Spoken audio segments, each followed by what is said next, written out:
Төвчрлийн асуудлыг шийдвэрлэх асуудал бий. Тэгээ энд шийдэл байхгүй биш, шийдлүүд байна. Гэхдээ шийдлийг зөвхөн тэгш сондгоогоор гэдгийм үү буруу зөв өрүүлэлтэйгээр шийдвэрлэнэ гэсэн асуудал байхгүй. Бурууч вэ зөвч вэ өрүүлэлттэй байсан тэнд автомашин явдгаараа явна нэмэгдгээрэл нэмэгдэнэ. Нөгөө талдаа тэгш сондгоогоор явлаа гэхэд хүмүүсийн ардах амьдрал дээрээс нь нэг хэсэг шийдлээ гэхэд дахиад автомашины тоон нэмэгдэн нөгөө их байдгаараа байна.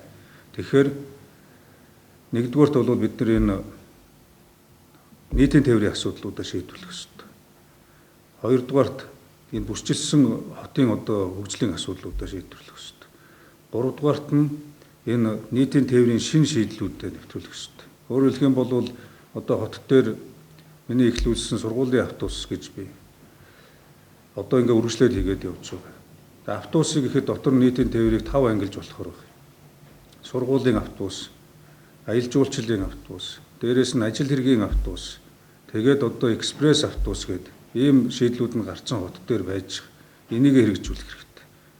Тэгэх юм бол энэ хотын төвд ажил хийдэг хүн баруун талаас 5 шараас ажилдаа ирэхэд машин унаад үлжингөө өдөржингөө хөлдөөчөд буцаад хөлдөө машинаа хасаагаад өгчөж явахгүйгээр энэ 5-10 төгрөгөө илүү төлөөд бизнесийн автобусандаа явчихдаг. Ингээд автобусаа 4-5 төрлөөр явуулаад багадаа 2000 3000 автобус нэмжин чөлөөлөх ажлуудыг хийх нэгдүгээр юм асуудал.